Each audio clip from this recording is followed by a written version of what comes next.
Bueno, bienvenidos a un nuevo episodio de Kernel, el tercero ya sabéis, el podcast de Mixio en colaboración con nuestros amigos de Omicron y del Android Libre. Como ya sabéis, soy Alex Barredo y hoy me acompaña un grande del periodismo tecnológico en español, Miguel Ángel Uriondo. Buenos días. Hola, muy buenos días, Alex. ¿Cómo estás? Bueno, creo que mejor que te presentes tú mismo y nos cuentes un poco pues tu trayectoria, porque ya son muchísimos años como referente. Está muy bien porque al decir grande me has dicho que estoy gordo y al decir que llevo muchos años en esto quiere decir que soy viejo, con lo cual, como gordo y viejo, puedo decirte que soy periodista, llevo 20 años dedicándome a esto, de los cuales una gran parte ha sido hablando sobre tecnología y sobre telecomunicaciones. Empecé en Europa Press, luego la Gaceta de los Negocios, Actualidad Económica, monté un par de medios, Sabemos y Mercados, y ahora soy el redactor jefe de empresas en El Español, que como bien sabes es el medio padre, que no quiere decir que sea el medio padre, sino que es el medio progenitor de Omicron y el Android Libre. Eso es. Y bueno, hoy vamos a hablar de datos y por eso tengo aquí a Uriondo, que es una de las personas que más sabe España, si no la que más sabe, concretamente de tarifas, telecomunicaciones, y nos encontramos básicamente ahora mismo en un momento muy clave de nosotros como sociedad, hablo, en el que parece que vamos a dar el salto, vamos a ir a empezar a dejar atrás o pensar en dejar atrás las conexiones fijas de nuestros hogares y en empezar a usar todo este futuro de las conexiones celulares ubicuas, ilimitadas, mágicas y preciosas y un mundo de unicornios, ¿no? Entonces, yo creo que lo primero que podemos hacer es quitarnos la tirita. Te voy a hacer la pregunta del millón para arrancar. ¿Cuándo van a llegar las tarifas de datos ilimitadas? Bien, yo creo que esto requiere una cierta divulgación porque a lo mejor no todo el mundo entiende estos conceptos. Entonces, voy a hablar de una cosa que es importante para esto. Hay que Vale. tener en cuenta que a diferencia de lo que sucede con la fibra, donde el canuto es un cable, básicamente es físico, toda la información, que además transcurre por fibra óptica, que permite una cantidad de transmisión de datos ilimitada, pues es prácticamente ilimitado. O sea, quiere decir que las conexiones de fijo sean ilimitadas tiene un sentido enorme, porque en realidad eh, con la fibra óptica y su capacidad de transmisión, en realidad los límites son muy pequeños y es absurdo pensar en ponerle límites a eso porque físicamente casi no los tienen. A diferencia de eso, en el móvil sucede una cosa, y es que depende de las frecuencias radioeléctricas, las ondas que viajan por el cielo con determinadas frecuencias y que en un momento dado son las que se utilizan para hacer las conexiones que utilizamos en nuestro día a día. A diferencia de lo que sucede con la fibra óptica, este tipo de frecuencias no son ilimitadas, son limitadas, son un recurso limitado y precioso, por el cual las operadoras pagan un absoluto dineral. El hecho de que lleguemos a un momento en el que las comunicaciones sean ilimitadas depende en muchos aspectos de que la tecnología permita aprovechar ese recurso limitado y hacerlo lo más disponible que sea posible. Entonces, ¿vamos a llegar a las tarifas ilimitadas? Yo creo que sí, en parte debido al desarrollo tecnológico, pero en parte también debido a la enorme demanda que tenemos. Hay una cosa que también podemos precisar, es que ya tenemos una especie de tarifas ilimitadas y son las que acaba de lanzar hace relativamente poco Vodafone con sus productos de Vodafone Pass que permiten utilizar determinados servicios como redes sociales o vídeo sin importar el volumen de datos que utilices. Permite utilizar cualquier aplicación de vídeo.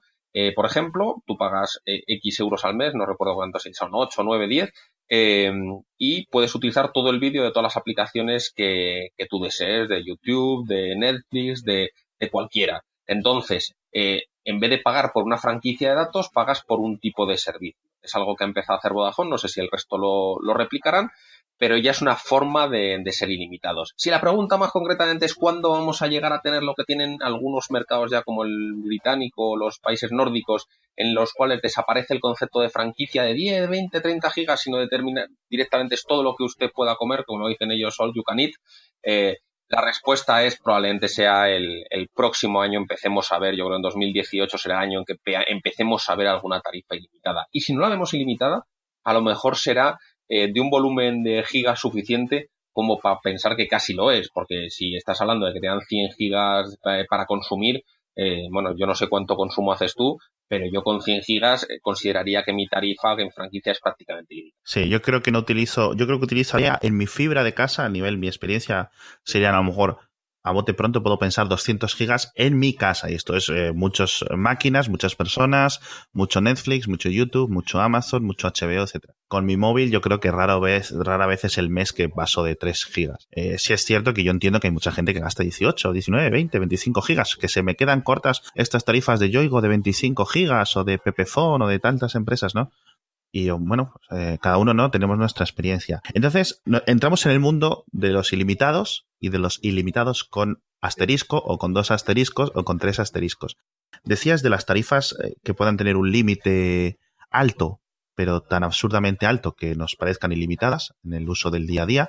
Así que no estemos preocupándonos, ¿no?, por intentar aprovechar rápidamente, ¿no? Vas en el autobús, voy a coger el wifi del autobús o voy al centro comercial y me quedo en la puerta un rato más.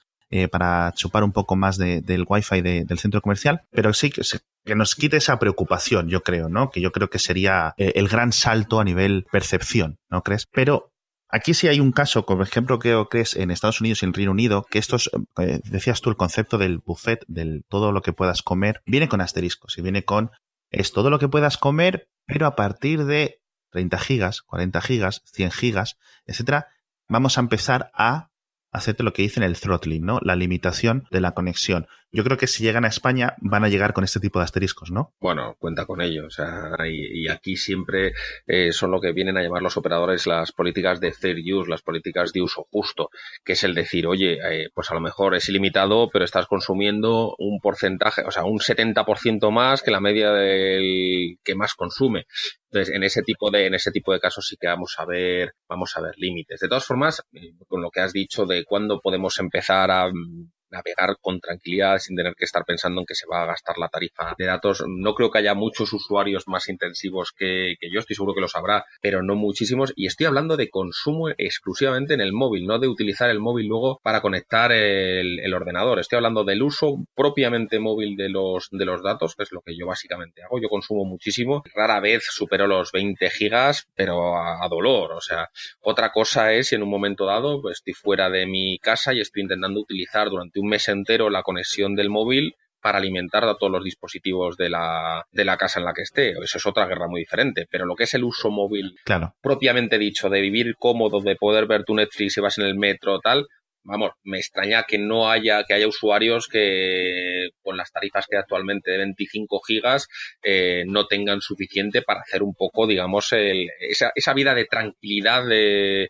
que no te quedes sin gigas de la que estabas hablando. Incluso, por ejemplo, muchos usuarios, yo lo digo siempre, una de las cosas que más me preguntan es qué conexión yo tengo que contratar. Yo digo siempre, contrata lo que necesites, no contrates más. Creo que los usuarios tenemos que acostumbrarnos a entender muy bien las tarifas y a contratar lo que necesitamos y no más. Exacto, porque ¿cuál sería la media de gasto del ciudadano español? Bueno, la medida de gasto es más difícil de prever porque ten en cuenta que se complica mucho a medida que las tarifas van convergiendo. O sea, de consumo de datos más que de dinero. De consumo de datos, volvemos a lo mismo. Hay muchos usuarios que consumen tan poco que mueven hacia abajo la media. O sea, ten en cuenta que imagínate, todos los usuarios de más de 50 años utilizan menos de 1 giga porque básicamente solo lo utilizan para WhatsApp. Esto es un hecho. Entonces, a la hora de hacer la media, pues evidentemente te la mueven para abajo. Y aún así, los operadores siempre te dicen que esta media no hace más que subir. Lo que pasa es que sube con trampas, porque a lo mejor si sube de 600 megas a 1,2 gigas, no quiere decir que la media de los usuarios a lo mejor es de 1,2 gigas, pero la pregunta es, ¿cuál es la media de los usuarios que realmente lo están utilizando de forma agresiva y están utilizando en el día a día? Ese es un dato que los operadores no dejan de decir que está subiendo, incrementándose. ¿Y cuál es la mejor forma de verlo? Ver cómo están yendo las tarifas. Ahora mismo, prácticamente la tarifa de 10 gigas ya se ha convertido en un estándar, lo tienen prácticamente todos los operadores, pero es que incluso estamos viendo ya, incluso virtuales, que están en los 20 gigas y estamos viendo tarifas de 25. O sea, cuando estamos entrando en este tipo de tarifas es primero que hay demanda para consumirlo y segundo que hay usuarios que evidentemente lo están consumiendo, porque yo dudo que haya un tío que contrate más si gasta realmente menos. Entonces, siempre tenemos que entender que el que los operadores lancen nuevas ofertas es síntoma de que hay una demanda para coger. Sí. ¿Y crees que hay alguna diferencia en la que geográfica, de densidad de población, de algún tipo, de algún factor concreto que haya hecho que España vaya un poco a lo mejor no en el vagón de cola, pero sí en el segundo, en el tercer vagón con respecto a otros países, o México comparado con España con respecto a otros países en la adopción de este tipo de tarifas? Entendemos, por ejemplo, pues porque a lo mejor en países como Países Bajos, con una densidad, apenas con una orografía muy plana, donde una misma antena puede llegar mucho más lejos, ¿no? Que en España es más fácil o más barato, ¿no? Una infraestructura de telecomunicaciones. ¿Hay algún caso concreto en España o simplemente es que el mercado va un poco más atrasado? Pues además, eso que dices tiene sentido, pero sobre todo lo de que vamos un pelín atrasados en el sentido de las tarifas, pero es paradójico porque en España en realidad tenemos una infraestructura de telefonía móvil absolutamente envidiable. Igual que en fibra tenemos probablemente el mayor despliegue de fibra de Europa, no probablemente, tenemos garantizado el mayor despliegue de fibra de Europa. Siempre digo que tenemos tanta fibra desplegada en España como tienen en su conjunto Reino Unido, Francia y Alemania. O sea, tenemos tantas conexiones de fibra desplegadas que pueden ir a los hogares como la suma de Alemania, Francia e Inglaterra. O sea, estamos hablando de una penetración absolutamente asombrosa. Y en telefonía móvil, la penetración del 4G es absolutamente sorprendente. O sea, tenemos una penetración muy buena. Lo que sí es cierto es que lo que no hemos visto todavía es ese disparo en las tarifas disponibles. ¿A qué se debe? Esto es un poco más complicado, pero voy a intentar explicártelo de forma muy sencilla. Ten en cuenta que cuando lanza Telefónica Fusión hace 5 años, se ve en una situación en la que tenía la posibilidad de ofrecer todo tipo de servicios, móvil, fijo, fibra, y entonces se pone en una carrera que es la de poder ofrecerlo todo. ¿Qué implica eso? Que tanto Vodafone como Orange tuvieron que ponerse a las pilas. ¿Cómo lo hicieron? Mediante adquisiciones. Orange compró Yastel, y Vodafone compró Ono. Esto implicó un dineral, o sea, se tuvieron que gastar muchísimo dinero en hacer estas inversiones para poder competir con Telefónica en el mercado nacional. ¿Qué quiere decir esto? Que todas las operadoras en España necesitan recuperar todo ese dinero que invirtieron en un momento dado, tanto para el despliegue de fibra como para el despliegue de 4G, como para la adquisición de operadoras. Entonces está en un momento en el que dicen, ostras, vamos a intentar recuperar ahora, entre comillas, todo el dinero que podamos en un momento en el que el consumo es más o menos, está creciendo. O sea, ¿para qué vamos a dar unas tarifas súper gigantes si realmente no hay tantísimos usuarios que la estén utilizando? La mayor parte del consumo sigue yendo para abajo. Entonces vamos a ir más poco a poco, vamos a ir pudiendo hacer lo que ellos llaman segmentación por precio, es decir, bueno, vamos a ir cobrando en función del precio y vamos a dejar el momento de llegar con las tarifas planas para un poco más adelante, y mientras tanto vamos a recuperar dinero para poder compensar todas las inversiones que hemos realizado. O sea, que están capeando o toreando un poco a los consumidores, en el buen sentido, en espera de poder ofrecerlo, porque es cierto, hay una infraestructura excepcional comparado cuando y es una cosa que lo puedo notar yo personalmente, cualquier persona cuando cambia a otro país, ¿no? Ahora que tenemos el roaming gratuito en la Unión Europea, etcétera, las conexiones no son tan fiables, ¿no? El 4G cambia rápido a 3G, hay como puntos sueltos en las autovías en los que empieza a fallar todo un poco, y con un país tan extenso, tan grande como es España, que es uno de los más grandes de la Unión Europea, después de Francia, yo creo, ¿no? En extensión, sí se nota. Pero una de las quejas, que es el punto que iba, una de las quejas mayoritarias es que somos un país con mucho turismo. Entonces, todos estos millones, 40, 50 o más millones de personas que vienen a España, mayoría de ellos europeos, consumen ahora dentro del roaming. Y las operadoras españolas se quejan de que ellos tienen que aportar mucha más infraestructura de, por ejemplo, digamos, el número de visitantes extranjeros o turistas que van a Bélgica, por ejemplo. ¿Es una queja legítima esta que hacen? Vale, entonces has planteado dos cuestiones diferentes. La primera, están los operadores toreando a los consumidores. Sí. La has dejado caer así y luego ya me he metido en el roaming, pero vamos a empezar con la primera, que me parece muy interesante. ¿Están toreando los operadores a los consumidores? La respuesta es probablemente lo estarían haciendo, o yo podría decir que lo estarían haciendo si no fuera porque tenemos más opciones en el mercado. Una de las cosas buenas del mercado español, y eso hay que decirlo, es que es un mercado que, más allá de que tiene 3 grandes operadores, luego tiene pequeños operadores, tiene segundas marcas, tiene un cuarto operador como MásMóvil, que compró Yoigo y compró Pepefon. O sea, tienes muchas opciones en el mercado. De hecho, Yoigo viene ofreciendo la tarifa de 25 gigas ya desde hace una temporada por 32 euros. Entonces, estamos hablando de que en realidad, yo siempre digo, ¿estás toreando al consumidor o el consumidor se deja torear? Yo Claro. siempre digo que hay prácticamente en España una oferta para cada tipología de uso. La única cuestión es que el consumidor sea lo bastante inteligente como para elegir en la que más le conviene y no dejarse engañar con la que menos le conviene. Pero yo siempre digo que es dejarse engañar. O sea, cuando alguien engaña hay dos partes, el que engaña y el que se deja engañar. Y una de las cosas que digo siempre a Rubén Sánchez, el portavoz de Facua, que es bastante amigo mío, le digo siempre, oye Rubén, yo entiendo muy bien que hables siempre del fraude de los operadores, no sé qué, no sé cuántos, pero hay una parte que tiene que ver con enseñar al consumidor a consumir de una forma inteligente. Entonces vamos a juntar la parte de consumo inteligente con la parte de no dejar, entre comillas, que te toreen, porque en realidad las operadoras suelen ser hipertransparentes con los precios. Yo recuerdo que hubo una época en la que tenías una cantidad de engaños con los precios que eran brutales. Hoy vemos algunos, por ejemplo, la cuota de línea que se utiliza muchas veces en fibra, que utiliza mucho más móvil y Yastel y que suele ser bastante engañabobos, pero en realidad luego si miras bien las condiciones está todo escrito. Quiere decir, alguien que lea de forma crítica las condiciones de lo que contrata se va a enterar de lo que está contratando. Entonces, lo que quiere decir es nunca hay un timador sin un primo. Eso es a lo que quiero llegar. Y la segunda parte, que es la de las infraestructuras relacionadas con el roaming. Efectivamente, España es receptor neto de turistas y eso es una obviedad. Entonces, en determinadas zonas donde a lo mejor no tendría mucho sentido hacer grandes despliegues, imagínate, Benidorm. Uh-huh. Oye, Benidorm durante casi todo el año hay una población relativamente baja, pero en los meses vacacionales absolutamente se dispara. Esto implica que tienes que tener siempre las redes preparadas para el momento en el que eso se vaya a disparar. O sea, tienes que hacer las inversiones, es como invertir para que siempre fuera la llamada de Nochevieja. Claro. Tienes que invertir para que siempre esté todo al máximo cuando la mayor parte del año no va a ser el máximo. Entonces, ¿eso qué ha hecho? Eso ha hecho que cuando se ha configurado la estrategia esta del roaming gratuito, que por cierto, yo no puedo dejar de decir a los usuarios que se aprovechen de esta ventaja. El otro día salió un estudio que decía que la mayor parte de los españoles, cuando salimos fuera, todavía estamos apagando los datos, ¿no? Si estás en la Unión Europea, no tienes que apagar los datos, es el mismo precio, o sea, no te vas a gastar más.